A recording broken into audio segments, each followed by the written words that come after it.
Worldwide, we're looking at approximately 350 million people with diabetes. There's no question that we're in the midst of a diabetes epidemic. Right now, 1 in 3 Medicare dollars is spent in the care of people with diabetes. 1 in 10 total healthcare dollars is spent on people with diabetes. There's no question that this is a major problem. What in particular is the correlation with the diet and diabetes? I'm not going to get into that. Into diet? No.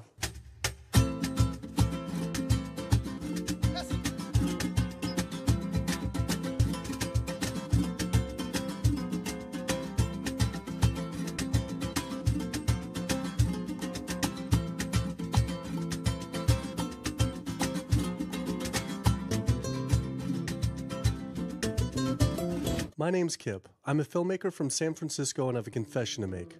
I'm a recovering hypochondriac.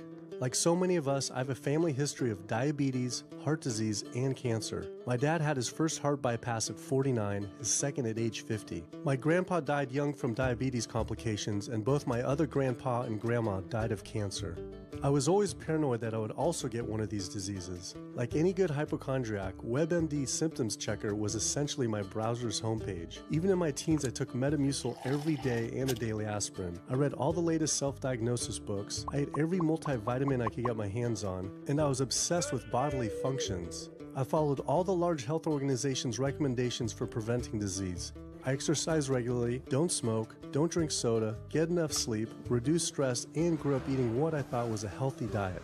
Until... World Health Organization this morning has classified processed meat such as bacon and sausage as carcinogenic, directly involved in causing cancer in humans. Processed meat is clearly linked to an increase in cancer. Hot dogs or bacon could be just as dangerous as smoking cigarettes.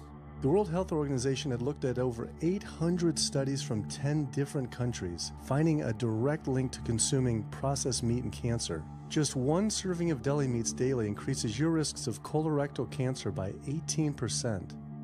I had no idea that what we ate affected cancer rates, but I never felt like I had eaten a lot of processed meats until I realized that processed meat includes hot dogs, bacon, sausage, salami, ham, pepperoni, cold cuts, and deli slices. Basically everything I grew up eating. The World Health Organization classifies processed meat as a Group 1 carcinogen, the same group as cigarettes, asbestos, and plutonium, and classifies red meat as a Group 2 carcinogen. Was this like I had essentially been smoking my entire childhood? If processed meats are labeled the same as cigarettes, how is it even legal for kids to be eating this way? I thought this was new information, but many of these studies have been around for 50 years. I couldn't believe I'd been eating processed meats virtually my entire life and was just now finding out how dangerous they are. Why hadn't I been hearing about it from the American Cancer Society, the largest cancer group in the nation? When I went on their website, I was shocked to see that none of this information was featured on their homepage. But even more shocking, on their Eat Healthy page, they actually encouraged eating Group 1 carcinogenic foods like processed turkey and canned meats. This is after the World Health Organization reviewed over 800 studies definitively linking processed meat to cancer. Thank you for calling your American Cancer Society. My name is Sam. I'm a cancer information specialist. How may I help you today? Hi, I was calling because I was wondering why you all recommend people to eat processed meat on your website, which the World Health Organization has classified as a Group 1 carcinogen, which is in the same class as tobacco smoking, asbestos, and plutonium. This would be like a lung association having a how to roll your own cigarette section on their website. It's kind of the same thing. But let me just place you on a brief hold because He wasn't able to answer my questions and said someone would get back with me. I had always been concerned about cancer because both my grandma and grandpa died of cancer. I wondered if things would have been different had they known the link between diet and this terrible disease. In the US, 1 out of every 4 deaths is from cancer. Oh, sweet. American Cancer Society rep confirmed an interview this week. So we just went in for the interview with the American Cancer Society rep, and the security guard said there's no interview scheduled. So I went into my phone, and it turns out last night, after I told her that the interview is going to be about the correlation between diet and cancer, she said she could no longer do the interview. After repeated emails asking why she was declining my interview to simply talk about diet and cancer, she stopped responding altogether. Why would an American Cancer Society rep not want to talk about this? I was, however, able to connect with a growing movement of doctors who are willing to talk about the link between the standard American diet and disease. And it goes beyond just cancer. I took my old trusty van, Super Blue, once again out on the road. 2/3 of adults are now overweight or obese, and we have an epidemic cascade of debilitating disease that's overcoming the country. There's no way we can sustain the current style of care with the epidemic that we're creating with our diet and lifestyle choices. The diabetes, the arthritis, the heart disease, the dementia, the obesity, the cancers are affecting about 70% of deaths. All the data is that those 70% of deaths and morbidity are largely lifestyle related and preventable. Most kids by age 10 in the U.S. already have fatty streaks in their arteries, the first stage of atherosclerosis leading to heart attacks, strokes. Here in American medicine, we operate from the disease model. We are in the business of treating sick people. We are not in the business of trying to prevent people from becoming sick. When you look at chronic disease risk, all the things that we walk around worrying about, actually dietary choices trump smoking when it comes to those risks. If I could deliver one message to the researchers who are looking for the cause of diabetes and the cause of clogged arteries and the cause of high blood pressure and the cause of obesity, I would tell them the answer's in 3 words. It's the food. It's what Americans are eating. Today, with 2/3 of Americans being overweight, clearly there's a food issue. In the next 25 years, 1 out of every 3 Americans will have diabetes. My name's Michael Abdallah. I'm from Atlanta, Georgia, and unfortunately I was diagnosed about 10 years ago with diabetes, and 8 years ago I had 2 stents put in. I don't know where to go, I don't know what to do. You're just like out of options, and you don't know what to do. You're taking medicine, you listen to this doctor, and the cardiologist says take this, and the endocrinologist says take that. Then your general practitioner doctor says you don't know what's going on here, and it's a real challenging thing, and it's something that you don't want to get it. You just don't want to get it.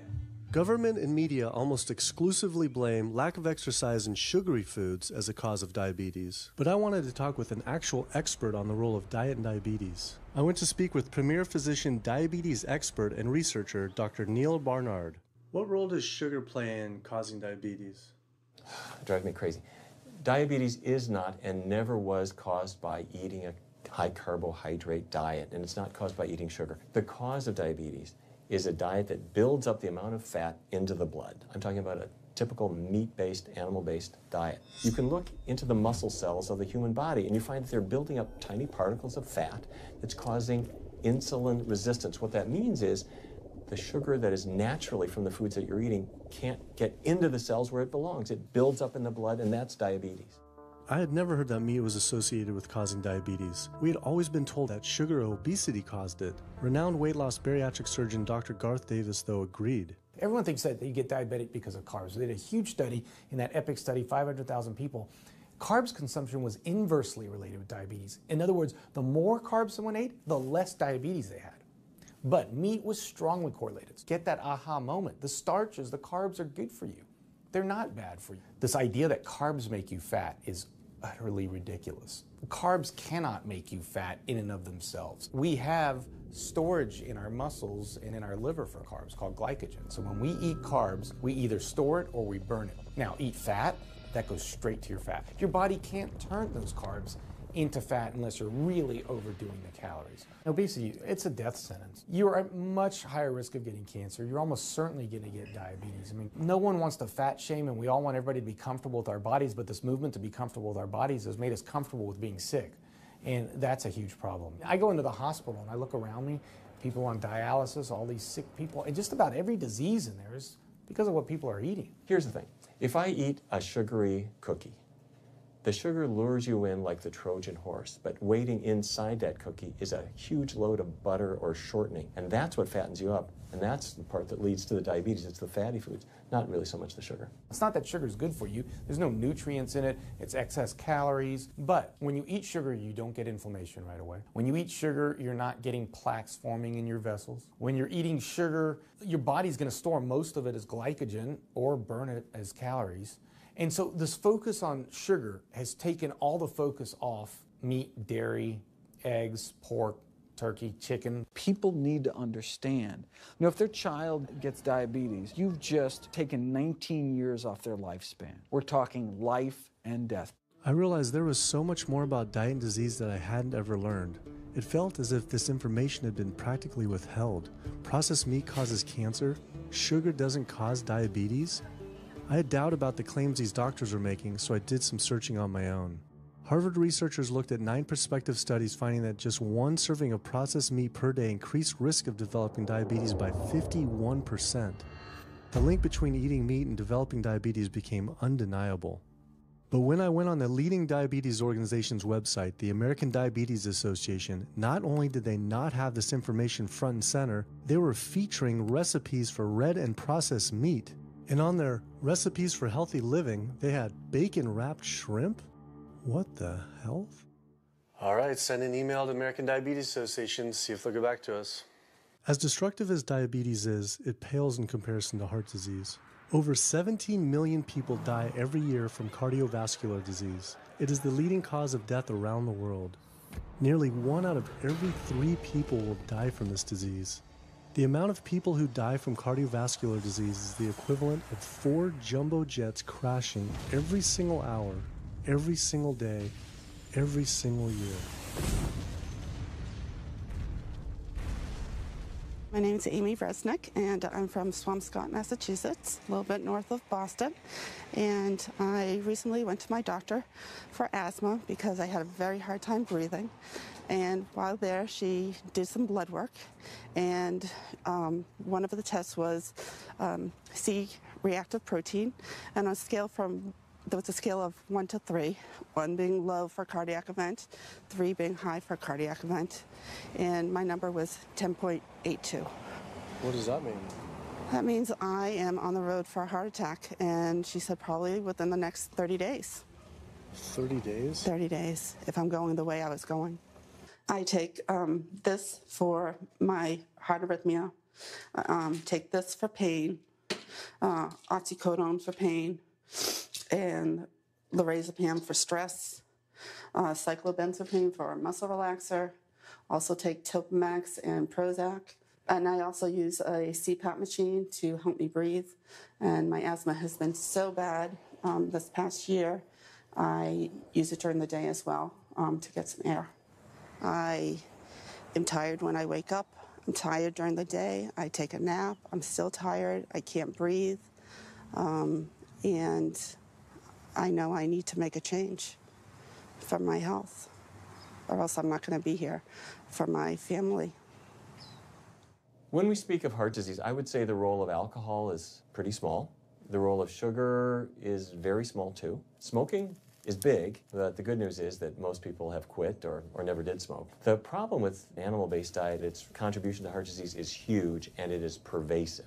All this expensive imaging, procedures, bypasses, medication, none of which has one solitary single thing to do with the causation of the illness. So you die of a completely benign foodborne illness that never had its causation treated. When we eat these kind of dead meat bacteria toxins, within minutes, you get this burst of inflammation within your system such that you basically paralyze your arteries. You get this stiffening of the arteries, their inability to relax normally in half. So it's not like decades down the road eating unhealthy, there'll be some damage. No, we're talking damage right then and there within minutes of it going into our mouth. Many people are given the diagnosis of Alzheimer's disease when it's not true Alzheimer's at all. The vast majority of people suffer dementia due to their tiny blood vessels in their brain clogging up. up and their nerve cells being shortchanged of oxygenated blood. And guess where that blood vessel dementia comes from? Those little tiny arteries are clogging up from that steady stream of fat, cholesterol, etc. It's really quite clear from the standpoint of cancer and the standpoint of cardiovascular disease that animal protein plays an enormous role. Is chicken better? It's a question of whether you want to be shot or hung. The flesh food that I would eliminate from the American diet would be poultry, would be turkey and chicken. A brilliant advertising campaign has convinced people that, oh, it's white meat, it's healthier. The leading source of sodium in the American diet for adult is chicken. It can be labeled all natural chicken, but be injected with the salt water, I think up to 800 milligrams of sodium. Heterocyclic amines are clear-cut carcinogens, and they can form in any kind of meat as it's heated, as it's cooked. But by far the biggest source is chicken. We sent researchers into fast food and family restaurants. Not only were there carcinogens in every single restaurant, but we found them in every single chicken sample that we took. If somebody brings their family in and they're buying a bucket of chicken, nobody tells them that there are carcinogens. If you're selling carcinogens to people, you've got to warn them that they're in there. But the American Cancer Society encourages people to switch from red and processed meat to chicken. Why would the American Cancer Society tell people to switch from eating one carcinogenic food to another when a Harvard University study showed that men with prostate cancer who eat large amounts of chicken increased their risk of the disease progressing 4 times? The number one dietary source in America of cholesterol is chicken because of the volume of chicken. You know, chicken's become grilled chicken and organic chicken. It's machismo, but it has nearly as much cholesterol per gram as red beef. So just on sheer volume, it's the number one source. Yeah, eggs being close behind. I never really thought about eggs much. I just thought of them as a standard part of a healthy diet. But then I found a study suggesting that eating just 1 egg a day can be as bad as smoking 5 cigarettes per day for life expectancy. The yolk of a hen's egg is the most concentrated glom of saturated fat and cholesterol. It is made to run a baby chicken for 21 days with no outside energy. It is pure fat and cholesterol. And when we put that into our bloodstream, it coats our red blood cells. Our blood gets thicker and more viscous. It changes our hormone levels. It raises our cholesterol levels. There's nothing healthy about eating the yolk of the egg. But I thought cholesterol and saturated fat wasn't an issue anymore. You know, these saturated fat studies that have come out trying to vindicate saturated fat, this is a campaign by the dairy industry, right? Number one source of saturated fat is dairy. It's not meat. 2008, the global dairy industry got together at a meeting and explicitly, read their agenda, was to neutralize the negative impact of milk fat by regulators and medical professionals, unquote. So what did they do? They funded studies. The main study that started the whole saturated fat media craze was funded by the National Dairy Council. The egg industry similarly funds studies that confuse consumers by making claims that eggs don't negatively affect heart function. That is, only when compared to eating a McDonald's sausage McMuffin? So what they're really saying is that eating eggs is just as bad as eating a McMuffin. When you eat foods like beef or steak or a processed meat, a hot dog, you're not just getting saturated fat. You're also getting other additional toxins that are in that food. There's heme iron, carcinogens, processing chemicals. This is all a lot more complicated than just looking at saturated fat. You know, the strategy is not on making their products any safer. The strategy is to just try to confuse the public, to introduce doubt. You know, there's a famous tobacco industry memo. It's called "Doubt is Our Product." That's all they had to do. They didn't have to convince Americans that smoking was healthy, right? They just had to introduce doubt. Then they would win. If there's just enough controversy, people kind of throw up their hands, I don't know what to eat. Confusion is their game. I really don't think people thought what they ate led to heart disease. They think, oh, it's genetic, my parents had it. And I don't think people really think that what they ate led to diabetes. I think, oh, my parents had it, I was going to get it. And certainly cancer, they don't think that way. People have bad lifestyles that they've inherited environmentally. They've been exposed to a certain way of eating and living that they've carried on into their adulthood, passed on to their children. That is why they go on to develop the same diseases that their parents and grandparents may have had before them. But it is not inevitable. Even if you have a genetic predisposition, doesn't mean it's going to necessarily manifest. And what determines whether it manifests or not may be those epigenetic variables, the things that you can control, the environmental factors, the dietary factors, the lifestyle factors. So we can actually change the expression of genes, tumor-suppressing genes, tumor-activating genes, by what we eat, what we put into our body. So, you know, even if you've been dealt a bad genetic deck, you can still reshuffle it with diet. I had always thought that I would develop heart disease at a young age because both my dad and grandpa had heart attacks. I was taught that they were genetic, but their heart attacks probably had less to do with genes and more to do with their diets high in meat. That's why when I went on the American Heart Association's Heart Healthy Recipes page, I could not believe they had an entire section on beef recipes. This was just like the American Cancer Society encouraging eating Group 1 carcinogens on their site. Meatloaf, pork loin, steak on your recipe list? Are you kidding me? It's like this menu is trying to give people heart attacks. At your website, we noticed Heart Healthy Recipes, and we were kind of bewildered by why there's a bunch of recipes on, a whole section on beef recipes, and there's also a section on egg recipes when there's such a strong link between beef, red meat, and heart disease. I honestly don't know because I don't do that, I guess. That's not what I do. Another organization rep that wasn't able to answer my questions, but he said that he'd have someone get in touch shortly. I was, however, able to talk to the president of the American College of Cardiology, Dr. Kim Williams. So the American College of Cardiology is a 47,000 member and growing organization with a dedicated mission to reduce heart disease and to improve patients' lives. And if you look at the incidence of hypertension and diabetes and mortality in men, they actually get reduced as you go higher and higher in terms of how much you restrict animal products. What about fish? So fish is a little different. You've got the 4 worries, which is PCBs, mercury, saturated fat, and cholesterol. And the cholesterol is all over the place. You can hit tuna in water, that'll be almost less than a glass of milk, to salmon or tilapia, which is higher than a pork chop. If you look objectively at fish, what you find is they've become essentially mercury sponges.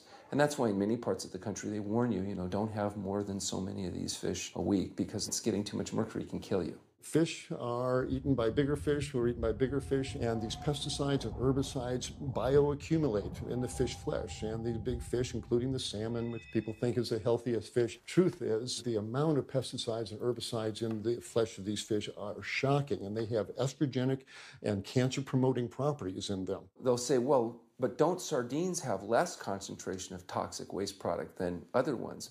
Something being less toxic doesn't make it healthy. It just makes it less toxic. Farmed fish is by no means healthier. All the antibiotics that these animals have to be fed, similar to chickens and turkeys kept in confinement. These fish get infections. They get fungal infections. They get bacterial infections. You've got to feed them antifungals, antibiotics, and these substances accumulate in the fish flesh as well.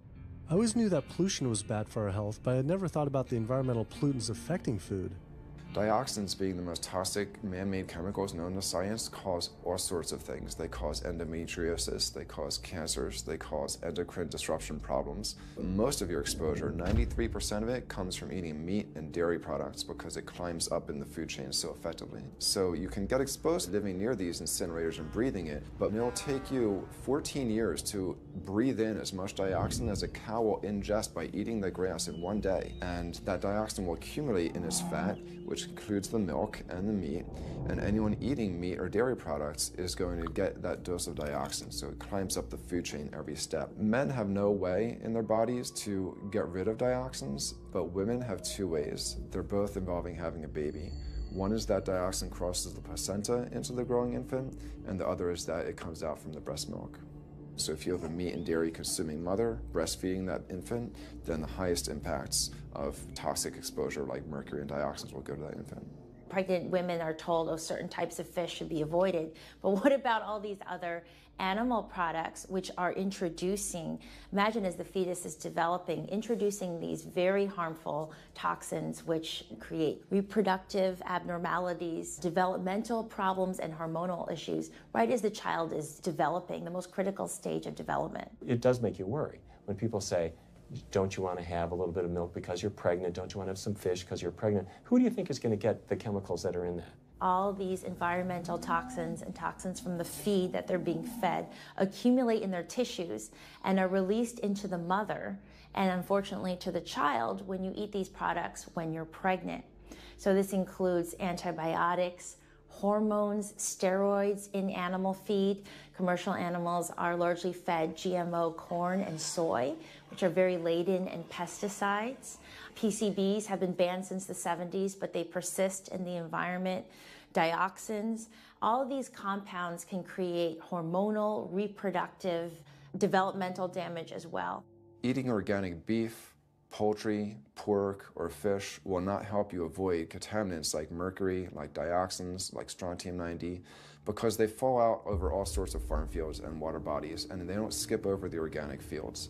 And so really the contaminants are coming in regardless of how these animals are raised.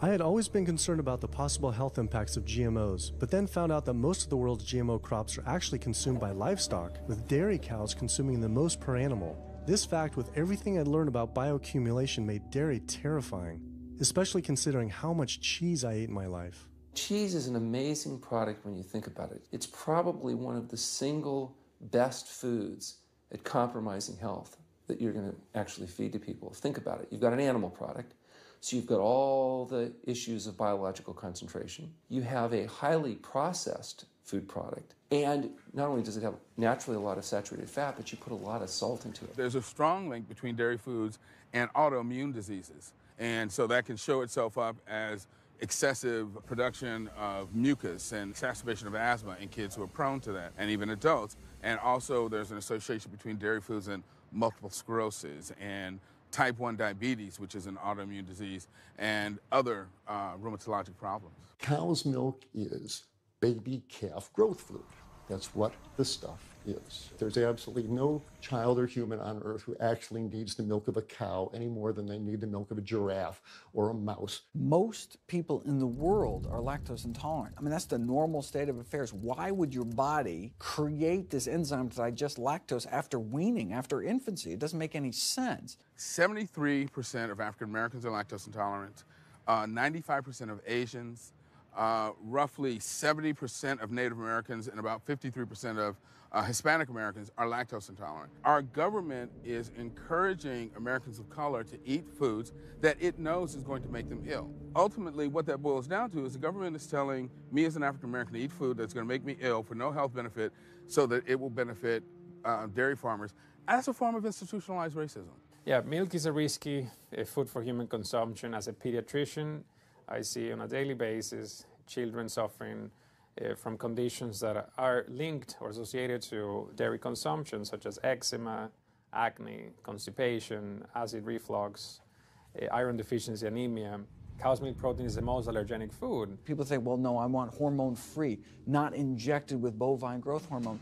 But milk is this hormonal fluid, so it's just packed with sex hormones and natural sex steroid hormones like estrogen, progesterone. In fact, doesn't matter if it's conventional milk, doesn't matter if it's organic milk. Milk without hormones, that's an oxymoron. Organic dairy has just as much saturated fat and cholesterol and galactose and all the things that you don't want as conventional dairy. Dairy products in general have a lot of other products associated with it, not the least of which is pus. I mean, they actually have laws limiting how much pus you can actually have in a milk and still sell it. I believe it's like 750,000 pus cells per cc. Because, I mean, you wouldn't want too much pus and it would be like pure pus. People might object. In fact, you could think of cheese as kind of coagulated cow pus, if you would. But I was always told that we need milk for strong bones. I'm Jane Chapman, and not too long ago, finally got some x-rays of the hips and back. Severe bilateral osteoarthritis of the hips. And actually, I'm scheduled for 2 hip replacements. That's bone on bone. It's the grinding of the joints. My stability is scary. I hold on to the walls if I'm at home. I've been told to use a walker. I'm only 61. This is not how you're supposed to live when you're this old. I have a really hard time believing that that's all that's left. Researchers have studied bone development in kids and whether they get stress fractures and that kind of thing. And the kids who drink the most milk have 0 protection. Milk does not build strong bones. Harvard researchers have looked at a large group of older women. Over an 18-year period, the milk drinkers had 0 protection from fractures. So this old notion that somehow milk is going to build strong bones or protect your bones later in life, it's a myth. People that drink milk have higher rates of hip fractures, have more cancer, and live shorter lives. It turns out that countries with the highest dairy consumption also have the highest rates of osteoporosis, so clearly drinking more milk doesn't protect your bones. Doing more research, I found that dairy was linked to many different types of cancer as well. Just like many of us, I thought that the majority of cancer was due to genes, but only 5 to 10% of cancer is actually genetic. Any cancer is caused by a DNA mutation, but that's not enough. So that can cause that first cancer cell, but one cancer cell never killed anyone. 2 cancer cells never killed anyone. But 1 billion cancer cells, now we're running into problems. So we need to reduce the growth factors in our body, like IGF-1. Insulin-like growth factor 1 is this cancer-promoting growth hormone involved in every stage of cancer cell growth and spread and metastases. Any animal protein boosts the level of IGF-1. Dairy products increases your risk for various forms of cancer, especially those related to your hormones. So breast cancer, prostate cancer, ovarian cancer. So this is not a product, even in its most pure state, you want to be consuming because it does come with risk. I found out that dairy can increase a man's chance of getting prostate cancer by 34%. And for women who've had breast cancer, just 1 serving of whole dairy a day can increase their chance of dying from the disease 49%, and dying from anything 64%. Why weren't breast cancer sites like Susan G. Komen warning everyone about this?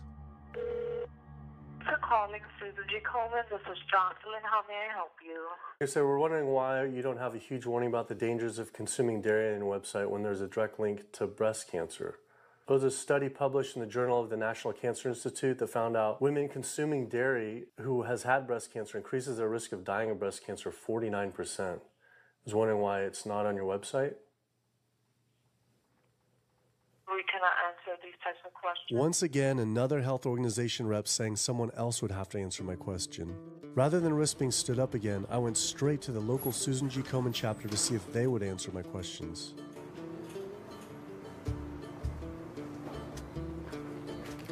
They didn't want to answer my questions in person either, and told us to stop filming, but promised they would connect me to the national office directly. Susan G. Komen's Pink Ribbon campaign had done a lot to raise awareness for breast cancer, although it was confusing to see pink ribbons on dairy yogurt containers. Breast cancer can be prevented with a healthy diet and lifestyle, but we're not. We're talking about pink ribbons and putting all the money into research for the cure. I, for one, know that I would want my daughter, my mother, me, I want to focus on not getting to that point, and that's where I would like to see more energy and effort put. I had been a hardcore cheeseaholic virtually my entire life, despite the risks, but like so many others, I seem to have been addicted to it.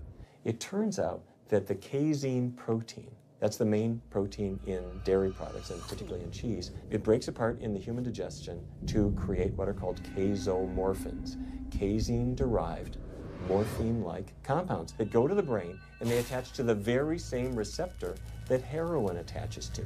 Don't get me wrong. They're not as strong as that, but they are strong enough to make you come back again and again and again, despite the fact that you're gaining weight, you're more unhealthy than you've ever been, but that cheese just calls out to people. Casomorphin may play a role in SIDS, and sudden infant death syndrome, may play a role in autism. This is one of the reasons why we don't want infants drinking milk from cows. Human breast milk has 2.7 grams of casein per liter, compared to 26 grams per liter for cow's milk. That's practically 10 times more. No wonder it's so addictive.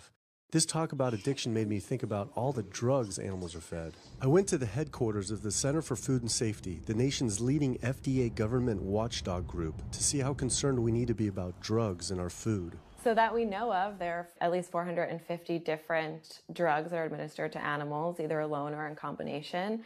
These drugs are given to animals for a variety of reasons, very, very few of which are actually beneficial to consumer health. We've got drug companies that work real hard to make sure they can sell lots of drugs to people raising cows, pigs, and chickens. The pharmaceutical industry sells 80% of all the antibiotics that it makes in the United States to animal agriculture. Antibiotic residues are found in meat, other antimicrobials are found in meat, there has been ractopamine found in meat, there's been hormones found in meat. So right there you're talking about 4 different drugs. It could be, in the same piece of meat. The pharmaceutical company is supposed to show the safety of animal drugs. They're not really testing to see what the impacts of these drugs are on humans. They're really looking to see what the impacts of these drugs are on animals. When we try to get information on some of the health studies and the environmental studies, from federal agencies, we get back page after page of blacked out information because the company claimed confidential business information. Consumers have no idea what is in the products that they consume. So how sick something makes me and how bad it pollutes the environment is a secret for a company. In the animal agriculture industry, as in the tobacco industry, these companies really have a vested interest in making sure that the public doesn't have information about their effects and what risks are really posed to consuming them. You have this system where animals are living in their own waste, they're living next to animals that are sick or even dead, and they're stuck in cages with these animals. The bacteria tends to spread, so that the pathogens that are being created in these filthy conditions are breeding resistance to antibiotics, and the public are becoming exposed to those. We already have people dying from salmonella and other things that you eat. We're having about 3,000 people die every year in the United States. That's more than the number of people that were killed in 9/11 in the Twin Towers in New York. If we had some terrorist organization killing 3,000 people a year, we would be all over it. The antibiotic-resistant bacteria deaths that we have, on top of that, you get 20,000 people dying a year. That's 7 9/11s every year.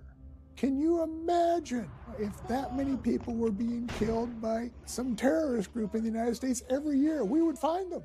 You know, the World Health Organization has said we're nearing a post-antibiotic era in medicine. You'll be at risk in minor surgeries to have a fatal infection. You'll be at risk going to the dentist if you have a tooth extracted.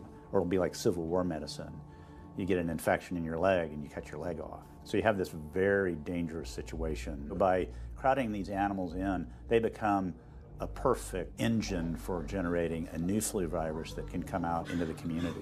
If you lived near a swine spray field, not even the CAFO, but the waste disposal field, you were 3 times more likely to have a MRSA infection.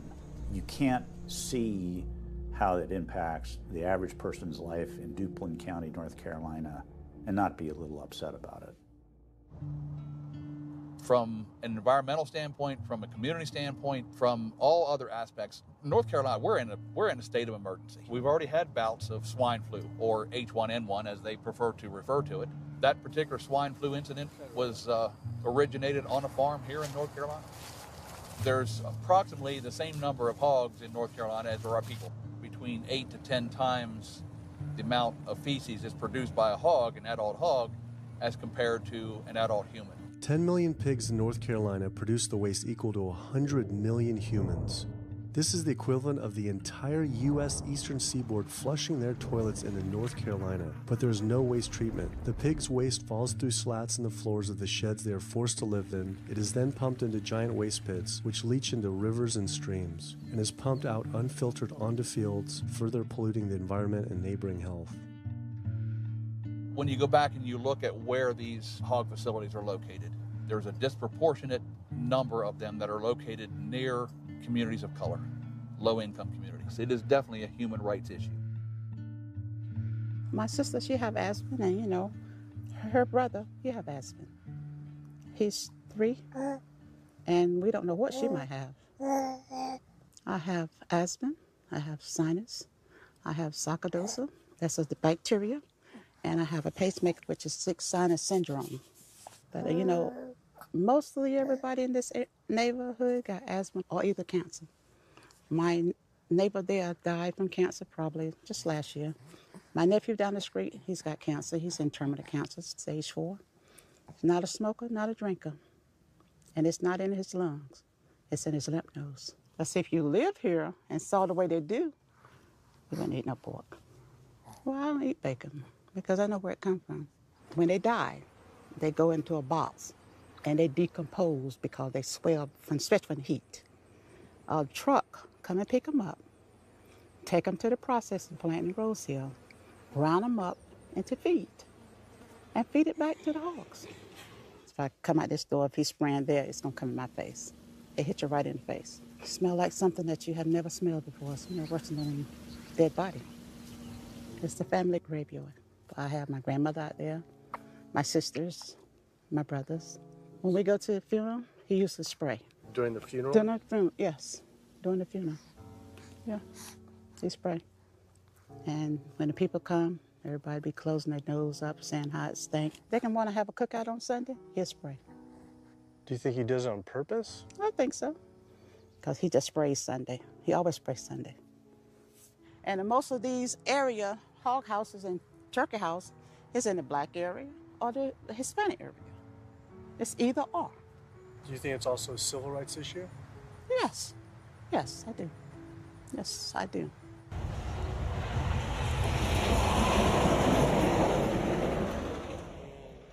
There have been times in the past that I have gotten ready on the Sunday, gotten ready to go to church and come out, and the smell was so strong that I had to go back and regroup because it got in my clothes and I just couldn't go to church smelling like hogs, you know. I just couldn't do it. So I don't think the government cares.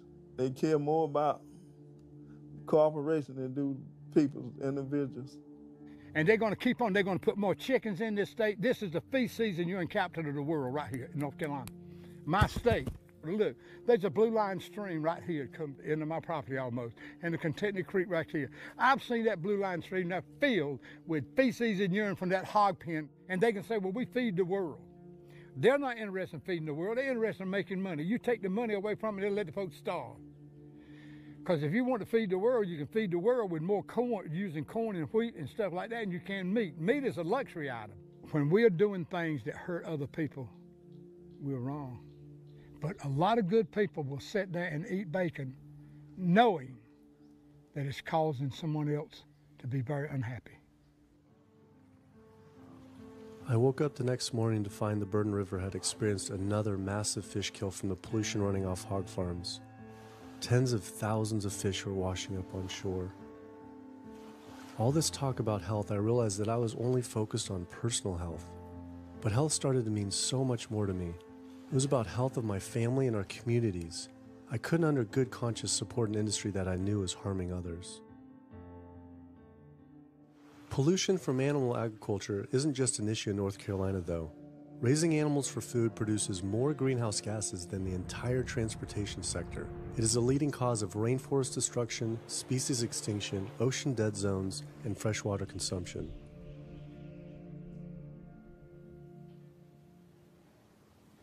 American Diabetes Association actually finally got back, and they agreed to an interview.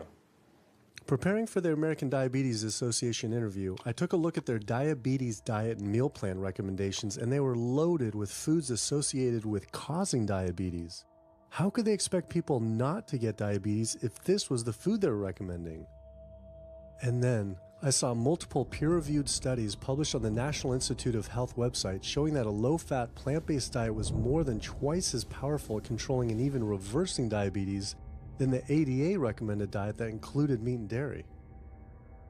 Well, the mission of the American Diabetes Association is to identify a prevention and a cure for diabetes, but in the meantime, to improve the lives of all people who are affected by diabetes. And what's the best way to prevent this? For type 2 diabetes, it's unclear. We can't prevent type 2 diabetes in everybody. When we're doing the research, we came across a lot of studies that said that you actually could potentially cure or reverse diabetes with a purely plant-based diet. I don't believe there's sufficient evidence to demonstrate that. How does it compare to the ADA diet that you recommend? We don't recommend a specific diet. We recommend healthy eating. The one that's on the website. We recommend healthy eating. Do you have a whole list of exact day-to-day, the meal plan, the whole meal plan? All they are selections of foods to consider. We do not have a diabetes diet. But with that selections, that you consider that plan compared to a plant-based plan? No one's done that study.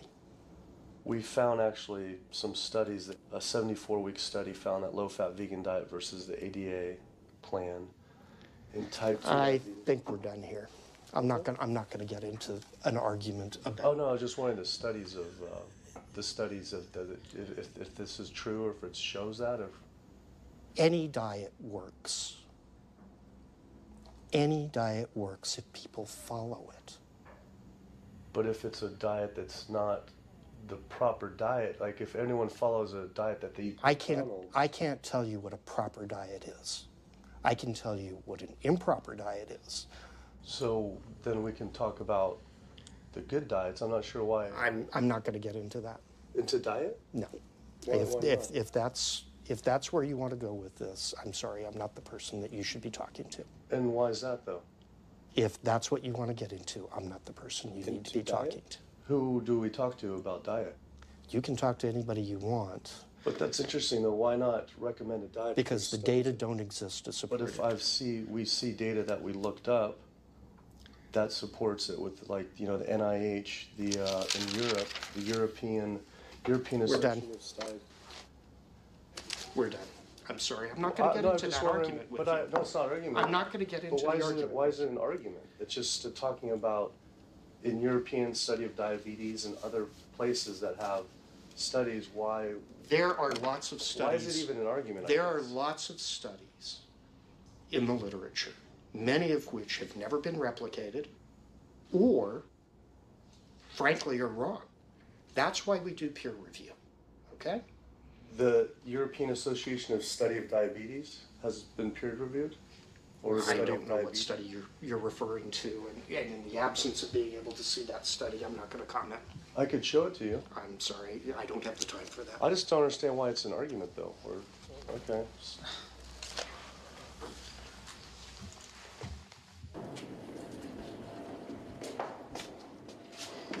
That was interesting.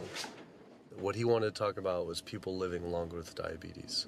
But once you mention eliminating diabetes or prevention, oh, whoa, now you cross the line. Prevention and cure, whoa, let's not go there. Not only did Dr. Ratner, the chief medical officer of the American Diabetes Association, not want to talk about diet, but the fact that he had such an emotional reaction to my question made it feel I was digging into something that he didn't want uncovered. I had always thought there was no prevention for type 1 diabetes, but then I did research and came across countless studies referencing the link between exposure to dairy at a young age and type 1 diabetes. I mean, this is a food made for baby cows. Cow milk protein gets into the bloodstream, and the body says, hey, this isn't supposed to be in the bloodstream. It makes antibodies to the cow milk protein, which then attack the pancreas and destroy the pancreas. How is this possible that ADA wouldn't have this forefront on their website? Why wouldn't they be warning all parents about this, even if there were only a slight chance? Why were they recommending people to actually eat these foods linked to diabetes? It seemed all of the large health organizations were encouraging people to eat the very foods linked to the diseases they're supposed to be fighting against. American Heart Association promoting beef, American Cancer Society promoting processed meat, pink ribbons on dairy products, and bacon-wrapped shrimp on American Diabetes Association. And then it all came together. What if?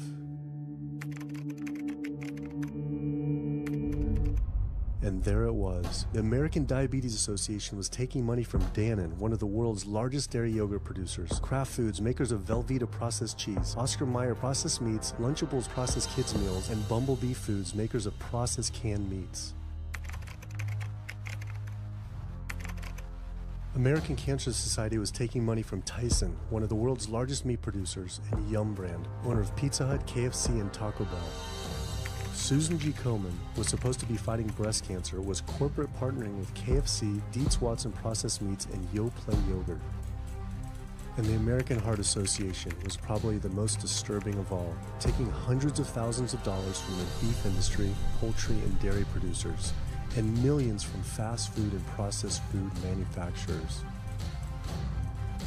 Every single one of these organizations was taking money from meat and dairy companies that are associated with the causes of these diseases. This would be like the American Lung Association taking money from the tobacco industry. I was sick of not getting answers, so I went to the headquarters of these organizations myself. We have to speak to someone in person. There's millions of people dying from the foods that they're recommending people to eat. I wanted to find out why Susan G. Komen had accepted $35 million from Yoplait when their products can increase a woman's chance of dying from breast cancer 49%, and ask American Cancer Society if taking money from KFC and Tyson was the reason they promote eating meat. But every one of these organizations declined to be interviewed. What's really sad is that we cannot trust information from these leading health organizations like the American Heart Association, the American Diabetes Association, because they are taking money from the very industries who are causing the problems that they're, supposed to be helping to prevent. So that makes the truth something that you are not going to be hearing, as far as nutrition goes, from these organizations. Well, that would be the end of their funding, that would be the end of their jobs, that would be lawsuits, they would bring the entire catastrophe down upon their heads, and they would essentially disappear as organizations. This one time I got invited to a charity fundraiser for the American Diabetes Association, and I showed up, and they had a whole buffet, and it was all just animal products. I remember like a big thing of barbecue chicken. And I was like, I stormed out. I said, like, serving chicken at a diabetes event is like serving alcohol at an AA meeting. It just doesn't make sense. We had scheduled to film an interview with a prominent surgeon, but before we could get inside the building, the hospital's media relations manager stopped us. Actually, I understand that Dr. said that you could film here today, but unfortunately that's not going to be able to happen. I know that he advocates for patients changing their diets, but the hospital makes money off these surgeries, and the reality is he does too. So we can't do anything that's going to negatively impact the hospital, so unfortunately you're not going to be able to film here today. I was sickened by how open she was about the hospital being more interested in profits than people's health. But it wasn't just this hospital or these organizations. Even the U.S. government is involved too. Every 5 years, the U.S. Department of Agriculture creates dietary guidelines for Americans. The committee who writes these guidelines has been made up of individuals who have received money from McDonald's, the National Dairy Council, the American Meat Institute, the National Dairy Board, the National Livestock and Meat Board, the American Egg Board, Dannon, candy and sugar companies, Coca-Cola, and Anheuser, just to name a few, which means we are getting our dietary recommendations from the very industries that are killing us. And when the USDA, makes a pyramid or a power plate every 5 years for the American public, they're going to guarantee that on that plate are going to be foods which, when consumed, will result in millions of Americans perishing. The USDA, which is supposed to be protecting us, has two missions. It's supposed to protect us, and it's supposed to protect the producer. And guess what? When those two come head to head, they usually choose the producer. In internal documents uncovered by Dr. Greger, the USDA admitted that eggs cannot legally be called nutritious, low-fat, part of a balanced diet, low-calorie, healthful, healthy, can't say it's good for you, or even safe. Yet they still promote these products to the American people through federal checkoff programs. If you ask somebody if they've heard of a checkoff program, the odds are they haven't, although daily they are seeing the messaging that these programs produce. So checkoff programs are responsible for the messages that we see on TV, on the internet, on bus billboards and magazines that say things like, milk, it does a body good, or milk life, beef, it's what's for dinner, pork, be inspired, the incredible edible egg. The dairy checkoff program gave $12 million to Domino's to just market cheese-heavy products. And this is the USDA, this is the government. If you've seen those ads for the Pizza Hut pizza, the stuffed crust, or a pound of cheese, those are all government advertising schemes for the industry. How can we put more cheese on beef? How can we put more milk in a coffee? Things like that to just drive consumption of these just unbelievably unhealthful products. So McDonald's, for instance, has 6 people staffed full-time, according to records we found, whose salaries are paid for by this government program, but funded by the producers who are regulated by it. And these 6 people sit there at McDonald's headquarters and just come up with ideas.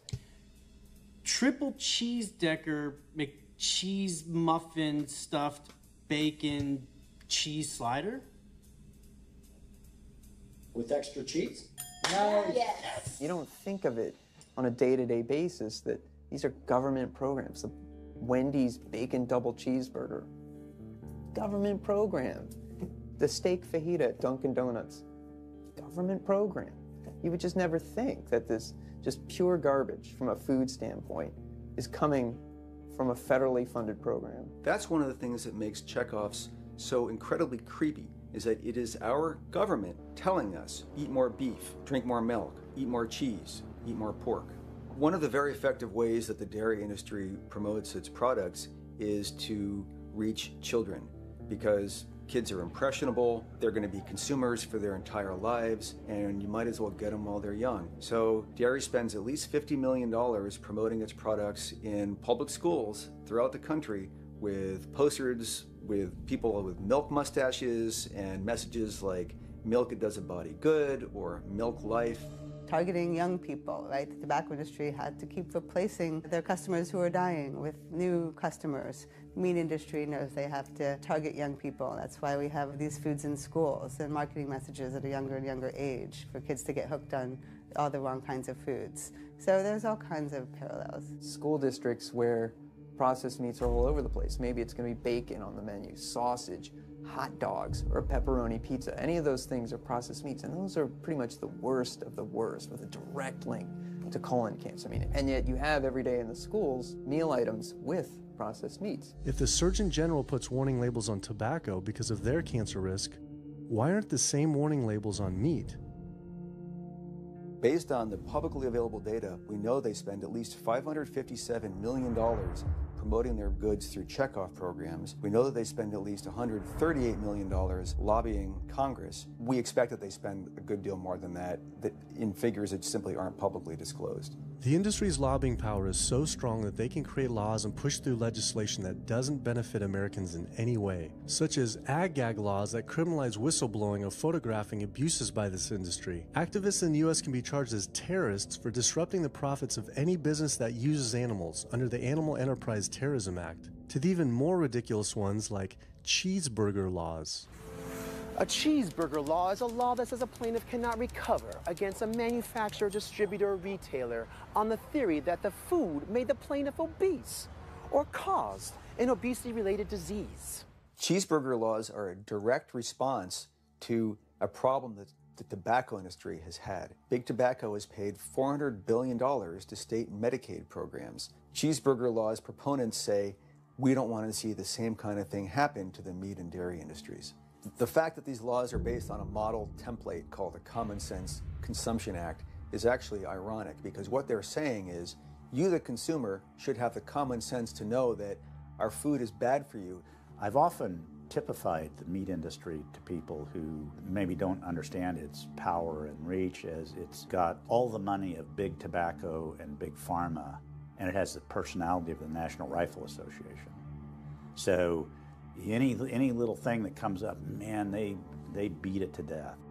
Robert Martin wasn't exaggerating. When the profits of the egg industry were threatened by egg alternative company Hampton Creek Foods, extremely disturbing emails were uncovered by Ryan Shapiro and Jeffrey Light. We uncovered documents demonstrating the American Egg Board considers Hampton Creek, quote, a crisis and major threat to the future of the American egg industry.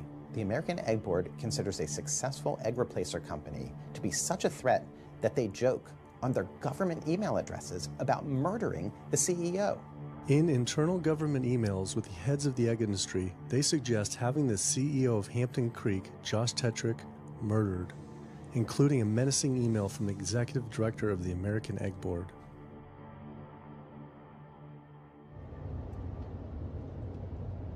The meat producers don't have to pay for the heart disease or the environmental destruction or any of the other externalities, as economists call them, that their products cause. You know, then there's the whole pharmaceutical aspect of it, and the fact that there's a very strong pharmaceutical industry and lobby that has a huge stake in preserving the status quo. These chronic diseases, these are the cash cows of the pharmaceutical industry. You have a $5 billion stent industry. Do they ever want to see that go away? We've got a $35 billion statin drug industry. Do they ever want to see that go away? I'm talking about the pharmaceutical industry effectively controls what doctors are told. Most research isn't put into prevention, it's put into the medication that we might use for that particular disease. I'm on 2 different high blood pressure medicines, 6 asthma type medicines, even after 4 years of shots. And then another medicine to help take care of side effects from some of those medicines. I'm on high-level antidepressants, a couple of different pain meds for my back and hips. I'm taking about 16 drugs, not counting the insulin in the morning.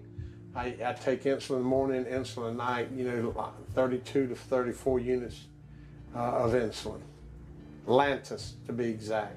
Some of these meds are for diabetes. This is for peeing. I have to use this for my prostate, and then I have to use this for the heart, and I have to use this for blood pressure. And it's just on and on and on and on.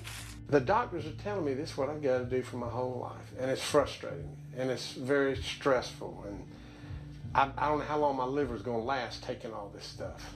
Under conventional medical treatment, whether it be for autoimmune disease or even conditions like high blood pressure or diabetes, you're told that you have to take drugs, and not just for a week or a month or a year. You're told you have to take drugs forever.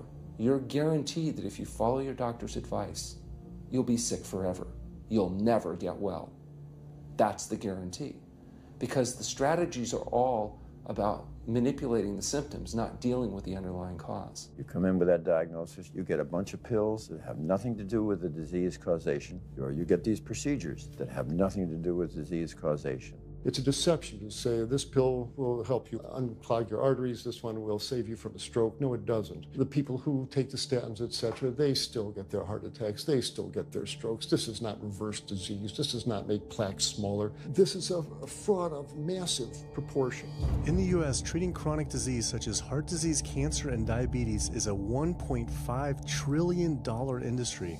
That's the GDP equivalent of the 10th richest country in the world.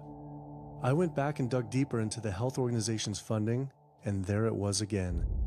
These organizations were accepting millions of dollars from pharmaceutical companies that are making billions of dollars from the very same diseases these health groups are supposedly trying to end.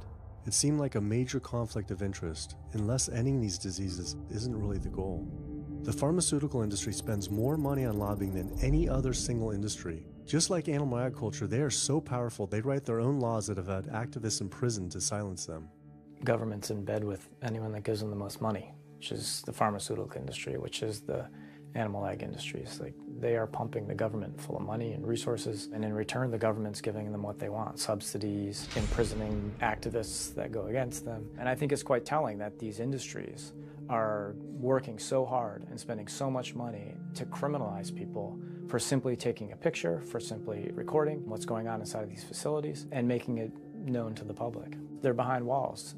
They're underground. They're in these secret facilities that no one knows about. But if they did, they would be shocked and outraged. And I think people would not want to think that their pharmaceuticals, that their food are coming from these places. And that's why I think the ag laws are what they are, is because they are trying to silence people into not speaking out and not showing the truth. I finally realized how deep the collusion truly is between government and these industries, and how dangerous it could be to expose them. These concerns intensified after meeting the USDA whistleblower who revealed mad cow disease in the U.S. meat supply. USDA operates like the military. So when I got on TV and that, right away USDA sent out memos to all the veterinarians and food inspectors. If anybody from the media ever contacts you, do not talk to them. Refer them to Washington, D.C., and we will talk to them. So right away, shut up everybody. American public should be very concerned about this. What's going on with USDA? Here in the United States, we have at least 4 cases of mad cow disease, but I'm almost positive there's more cases than that, but the government isn't looking for it. So what you're saying is that there could be already mad cow disease in humans. Right, and I think a lot of it was misdiagnosed. With the Alzheimer's or dementia, it takes several years, you see the progression, but to make it easier, these doctors just sign off on it as dementia or Alzheimer's without actually taking a biopsy of the brain to see if it's that, or is it actually a prion disease like Creutzfeldt-Jakob disease or mad cow disease. Do you think it's safe to eat meat? I personally don't think it's safe to eat it because of the fact how the line speeds are increasing, and also our inspectors are not well trained enough. At the present time, the line speed now is going about 220 cows an hour. That gives you about somewhere around 4 cows per minute, so that's 15 seconds per cow. These dangerous slaughter speeds means that animal waste ends up everywhere. Testing shows 88% of pork chops are contaminated with fecal bacteria, 90% of ground beef, and 95% of chicken breast sample contain animal waste bacteria. There is nothing clean about eating this way.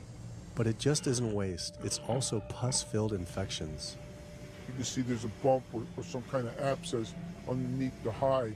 Most of the time when the hide's pulled off, Either that will open up the abscess and the pus will come out, or if it's deep-seated, when the inspectors are doing their work or the company employees, they might stick their knife into an abscess and it explodes all over the place.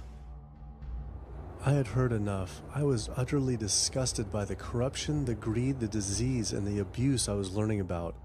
The very animals we were killing us and the planet. But so many people eat meat and dairy every day of their lives. And we are so concerned about getting enough protein. Do we have to eat meat to get complete protein? Oh my God. Oh my God.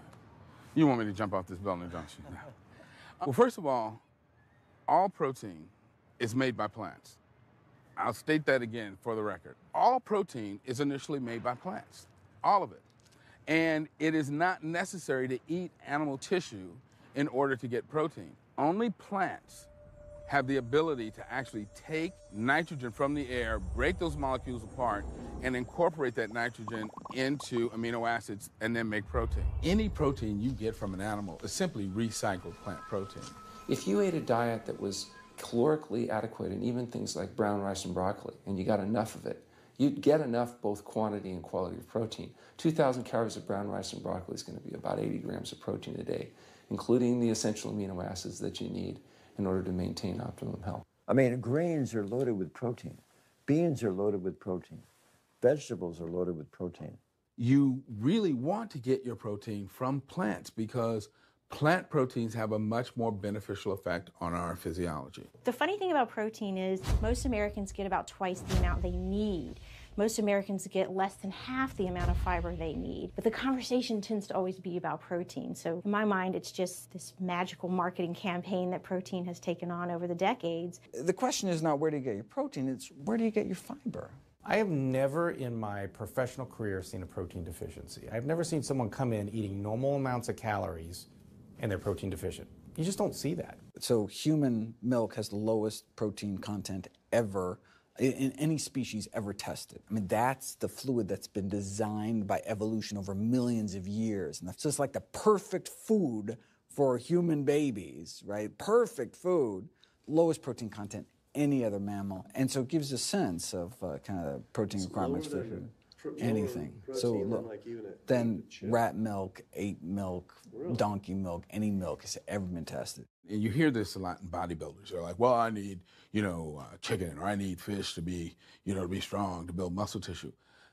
That is utter nonsense. The largest, strongest terrestrial animals on the planet are all herbivores. The biggest, strongest animals are all herbivores. When we bring in people and they're on meaty diets and we transition them to a plant-based diet, we always track what they're eating. Their vitamin intake goes up. Their nutrition overall goes up, dramatically better.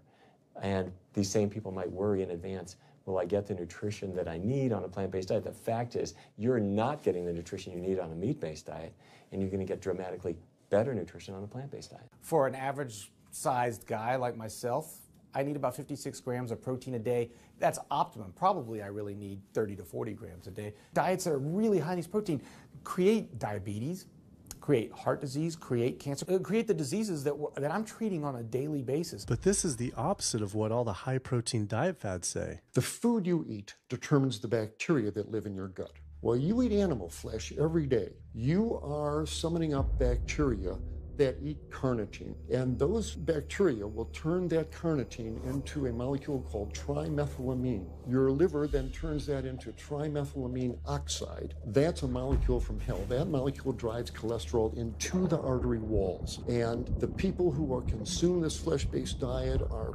contributing to plaque building up. They may lose weight on this diet, and that's good. But what's happening inside your arteries, paleo friends? What's happening is that plaque is building up, and these are the folks who drop dead at the gym at 39. Boy, he was lean and he looked really good.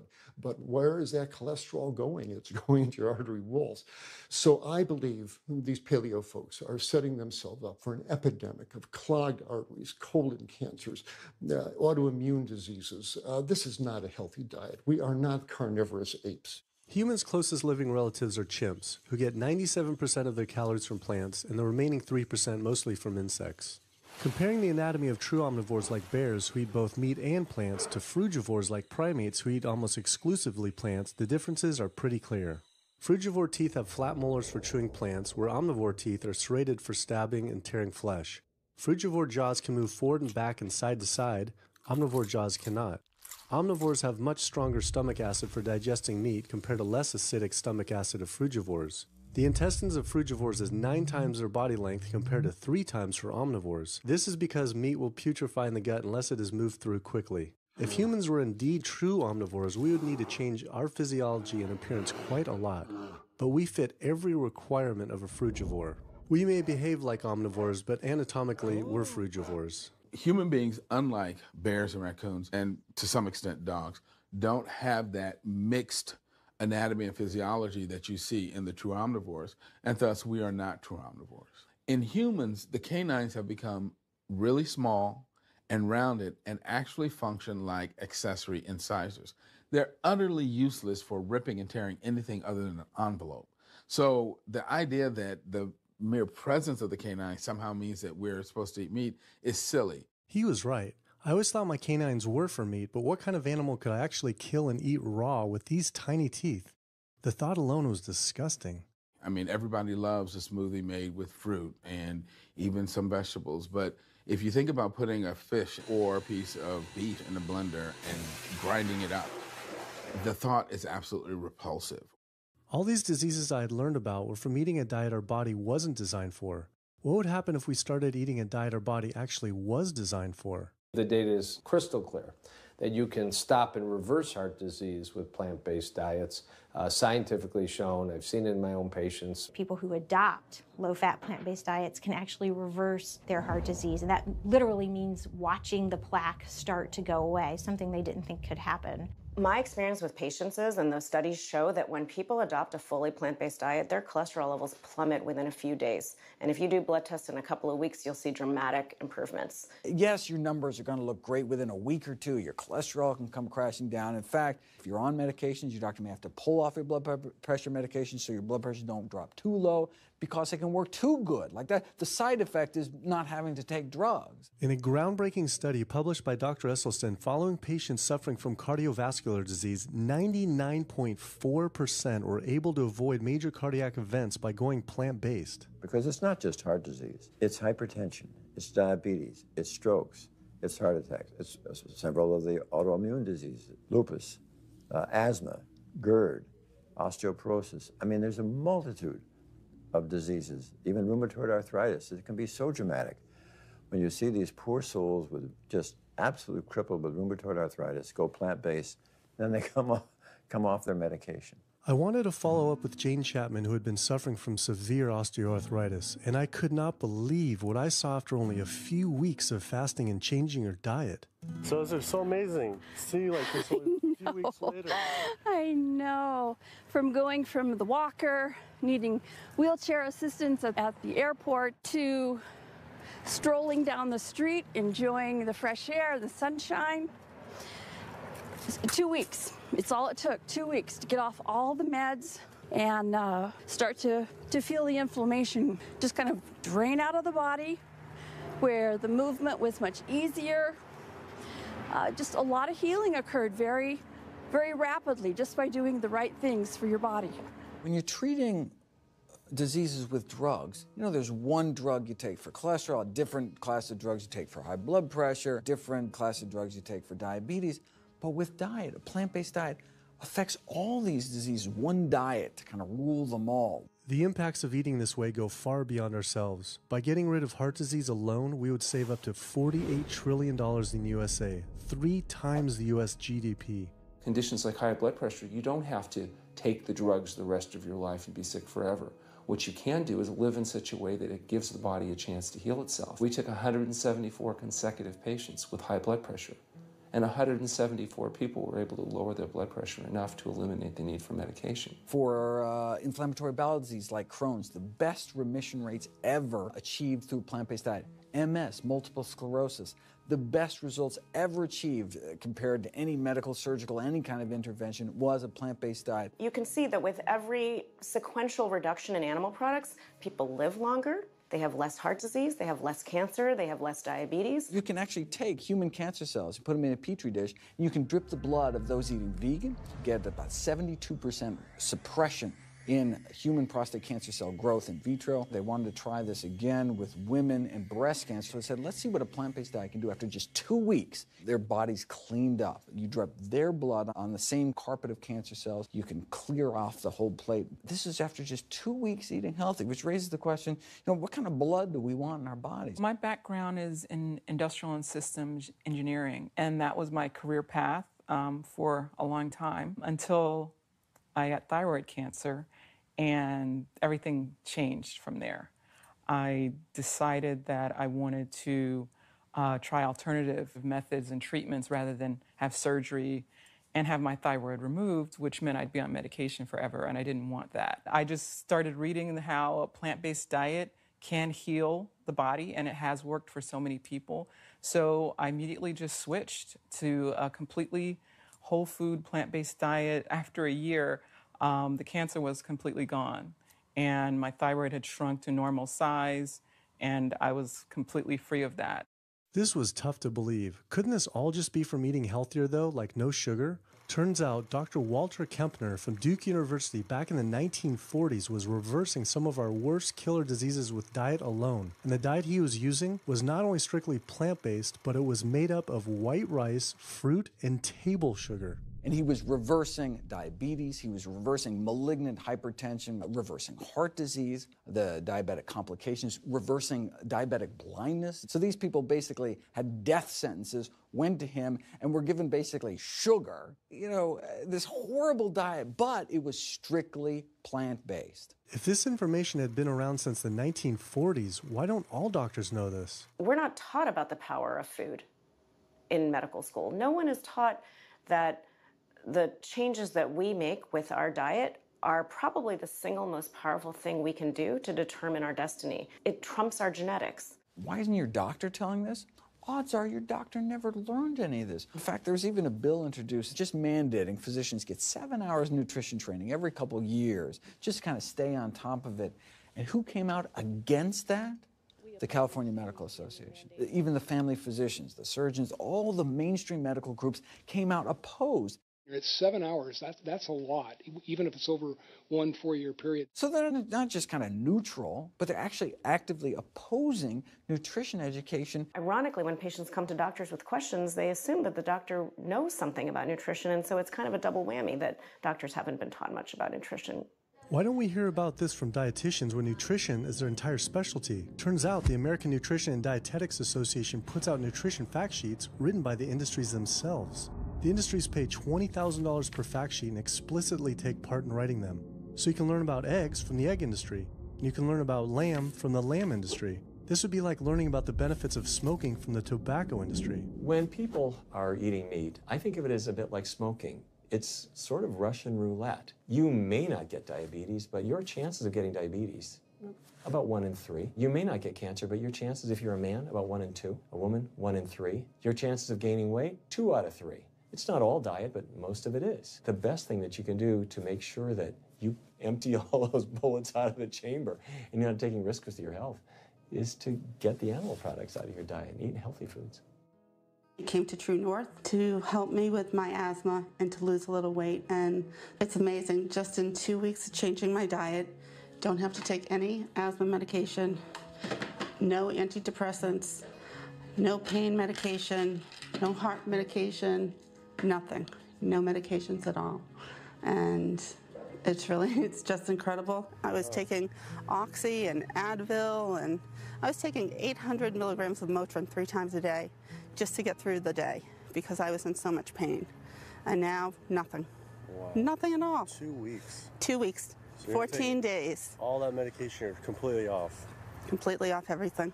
It's just been so frustrating to me because I went to so many different doctors for help, and I tried so many different medications to help me with my asthma, and nothing helped, and I was stuck on the couch for the last 10 months, unable to breathe.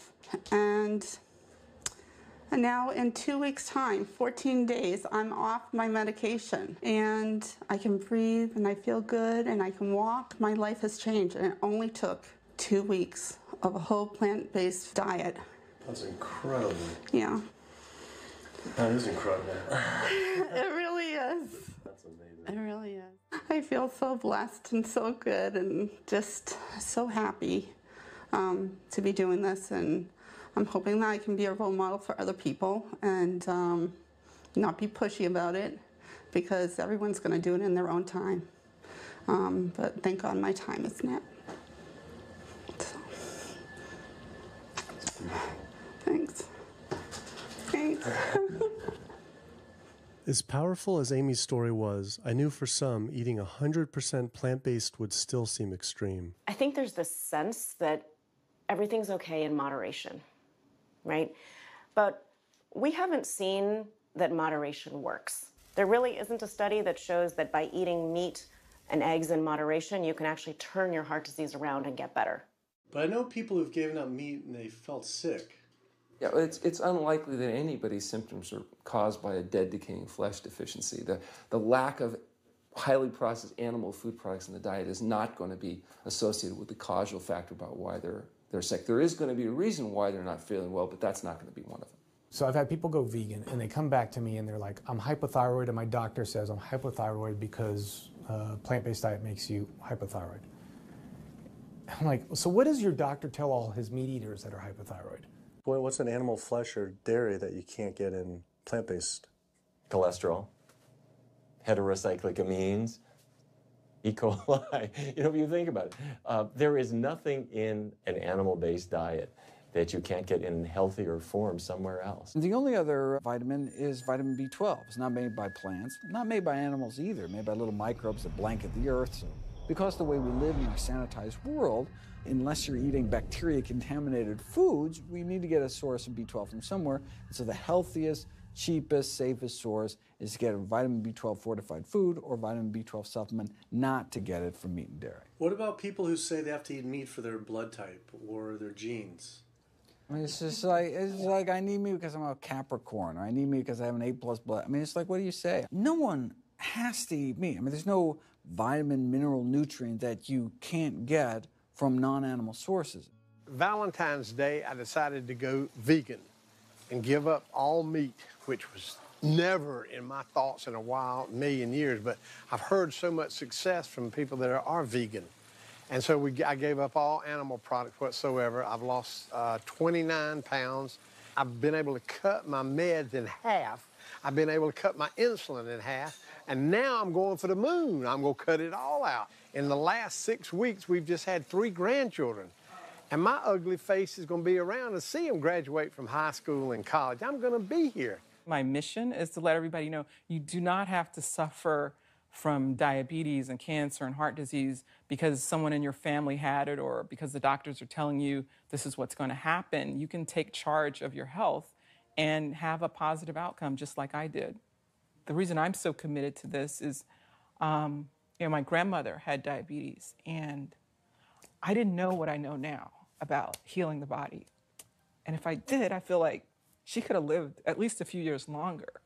And so it's in her honor that I do what I do. Because I could save someone else's grandmother, aunt, uncle, father from that, So I'm excited about getting the message out there. There's a common belief that eating plant-based is expensive. Not at all. It can be done in a very inexpensive way where you buy foods that are in season and you shop in the bulk bins, and that saves a lot of money. You can eliminate a lot of your expenses on your grocery bill by not buying meat and dairy because those things are expensive. Our meal plan for a family of 4 is $25 per person in the family. 2064 is your total. 2064, whoa. That's for an entire week of food. Really? An exploding movement of elite athletes are utilizing vegan diets to heal injuries, speed recovery times, and enhance their performance. Before I was vegan, I was only bench pressing 315 like 5 times. Then after going vegan, I was doing 400, 425, 465. And I was like, oh my God, this is amazing. I'm vegan and I'm bench pressing 465 pounds. This is ridiculous. And as soon as I went vegan, tendinitis started disappearing. My strength in my right arm started coming back. High blood pressure was going down. You can't be strong and be dying on the inside. That's not strong. That's weak. That's really weak because yeah, you look big and strong on the outside. Yeah, big man. No, but your heart's crying for help on the inside. You're dying. I'm a professional parkour athlete, a two-time world freerunning champion, and more recently I got into Ninja Warrior, where I'm captain of Team Europe as we won USA versus the world. For something like Ninja Warrior and parkour specifically, you really need to have a good strength to body weight ratio. So I was carrying mass that I really didn't need. And when I went vegan, I lost 15, 20 pounds. I was more agile, I was more efficient, more stamina in my body. Just that extra bit of pop that I didn't have before, it just gave me that extra strength.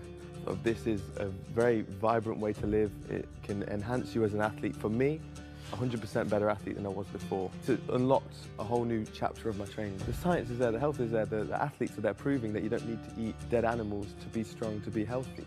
I started working out when I was 47 years old. All the muscles you see, I gained as vegan. I gained 15 pounds of muscles on my body, eating all plant-based vegan foods. All the aches and pains in my body, it just went away.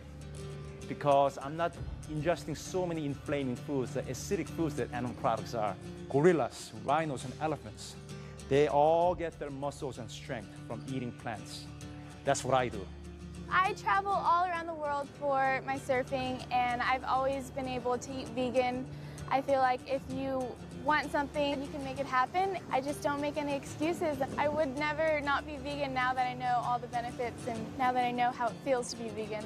Every aspect of my life has been improved by adopting this lifestyle. I feel better, I perform better athletically, I sleep better, my energy with my kids is better, my focus at work is better, everything is better. My skin cleared up, kept myself trim for 9 years now doing this. All I can tell you is that I felt and I continue to feel better than I ever felt before. My friend Jason Lester and I were the first people to do this challenge called Epic 5, which entailed doing 5 Ironmans on 5 Hawaiian islands in under a week. An Ironman is a 2.4-mile swim followed by a 112-mile bike and then running a marathon, 26.2 miles after that. So we did 5 of those in a row on 5 different islands in a little under a week. Yeah. You almost die? Yeah. Where'd you die? So I guess the famous question, where'd you get your protein in there? From plants. Like so many people, I was looking for excuses not to change my diet. But once I finally did, I felt liberated. Within days, I could feel the blood running through my veins with a new vitality. Within weeks, I felt a transformation throughout my entire body and mind. Not only could I survive on a purely plant-based vegan diet, I could thrive. I felt amazing. I competed in my first marathon in 6 years, training half the amount and beat my personal record by 23 minutes. Less than a month later, I did my first full Ironman. Although I could possibly get away with eating a little bit of meat and dairy without ill effects to my personal health, I could no longer willingly support an industry I knew was causing so much suffering to communities, families, and all life on the planet. A whole new world opened up. I felt whole again, connected to a greater sense of what true health is, and where true health doesn't end with me, but begins with us. If people adopted a plant-based diet, the changes we would see in our individual health, in our national health situation, and in this physical environmental world we live in would be so profound. I mean, today, you can say, I'm not going to eat that stuff anymore. It's one thing that I can do myself personally to make a difference. It will give you a greater sense of well-being and happiness when you know that, one, you're not destroying your health every time you sit down to eat, you're not promoting cruelty, and you're not damaging the earth. I don't want my gains to be at the detriment of the planet of other things. And yet, I'm not weaker, I'm stronger. That's the beauty of it. When you're altruistic, when you make choices for the greater good of others, it comes around, benefits me as well. It benefits us all. Studies show that we can not only survive, but we can thrive. I just feel this is a great way to live, not harming other beings when we can be healthy and happier. I love it. It's a great life. I never thought that I could feel this good at this age, and I just want everybody to feel this way. I feel like a 20-year-old. I'm almost 50. Nothing tastes as good as healthy feels, basically. And so the choices that we make every single day, day in and day out, around our food, has the capacity to bring us true health and optimal wellness, not just individually, but collectively, as a species and for our planet. We're not going to live forever. But while we are alive, we can live well. And for me as a doctor, that's what I want to see. Where there's a will, there is a way. And I believe that.